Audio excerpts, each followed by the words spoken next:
Hey guys, the gal, this is Ruben again, along with Chubbs, the leader of the outfit. She's the brains behind it all.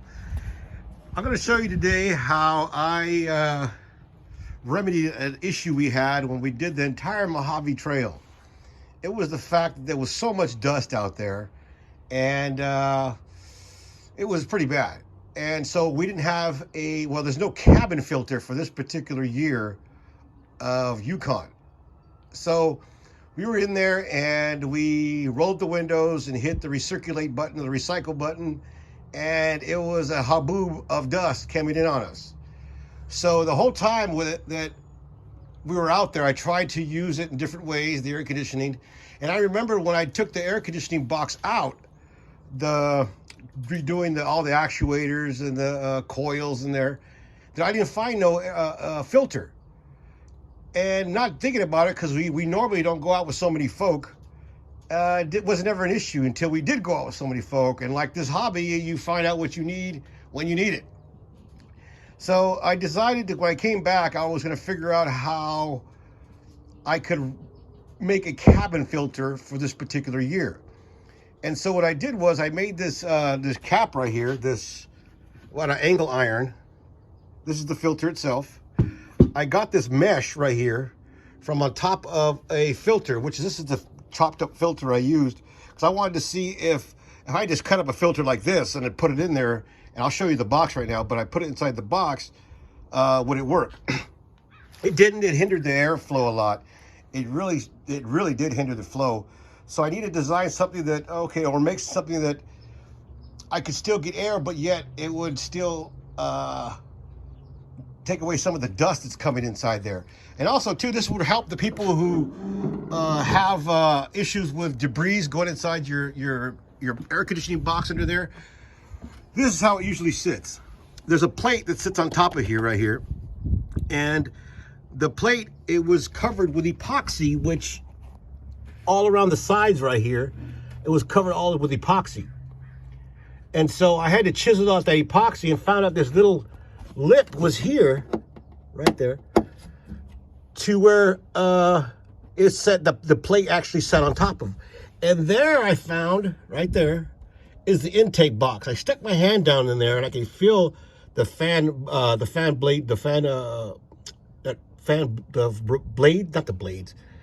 blower motor. And so I can feel it right there. So it's down in there. And I couldn't figure that out because at first, like I said, the plate was here, and all I had to go by were these holes right here. After taking this thing off, I figured out these holes right here. And so I was like, okay, well, it has to be down in there. So I chiseled everything off and I found it. There it was. So I had to make something that fit over that. And that's what the cap came into right here. That's the cap. If you can see too, the top is shorter than the bottom. That's just the way that the actual box is when it's in there. That's the size of the box. It looks like that. I think it's the top is 7 3/8. The bottom is 7 7/8. So there's the different sizes right there. So that's why it's kind of short at the top and longer at the bottom. But I'll show you how it fits in right now. And this was the plate that was on there. I was going to use this weather seal right here, this weather strip right here, but I said, why bother when all those holes are up there anyway? Right there. Why would I make it watertight when water's going to drip down those holes anyway? I just want to prevent something from the water getting into this box right here. So I think that plate's going to do well when I put it on. But let me show you now how I made this filter. This is the mesh I said on top that was on this Fram filter. I just cut it out and made it the size of this right here and put it in here. This stuff right here is the media I use, the filter media. It's a charcoal filter media that I had used to go between this top layer and bottom layer. As you can see, you could probably see through it like that. That's just so enough air will go through. Now I could double it up, the filter media. I could double it up if I need to, but for right now, I'm gonna just go with that. And on the plate itself, here's how I made the plate. I put these screws, I use these bolts right here and here's the head of the screw that I used. Well, these bolts would be able to turn when I take it off, and this way to lock onto that lip when I tighten it down. And so what I did was I got the plate, I drilled in some self-tappers through here, and right there, as you can see, these screws, the screw heads right there like that, right there. So when I take it off, it goes up. When I take it off, it hit that to take off, and when I tighten it, it'll go like that to tighten it. So when I screw it in, it'll hit this little screw right there and either come off or on. So it'll have something to tighten to when I suck it down. When the screwdriver tightens, or the hex nut gets tightened, and it will sit in there snug. So I did that, and let me show you how it actually goes all about. Here's the filter. It fits right over the box, like this.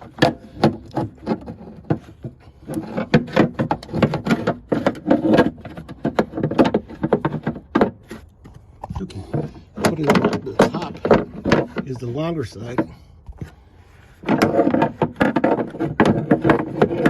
You spin it around. There it goes. Because the long side is the top, and the short side is the bottom. So I push down on it. It fits snug on that box just like that now. So there's my cat. That's actually the filter now, that when I hit the air intake, it will at least filter out some of that dust. And also, too, it would prevent leaves from getting into your air conditioning box down there and making your air conditioning kind of run goofy. So there's that. And so now, here is the top right here. So I'm going to put the top back on. It goes like this. It sits on there just like that. So when I undo these screws, right, these screws, I'm going to get the tool right now, but it fits on there like that, so I can tighten it down.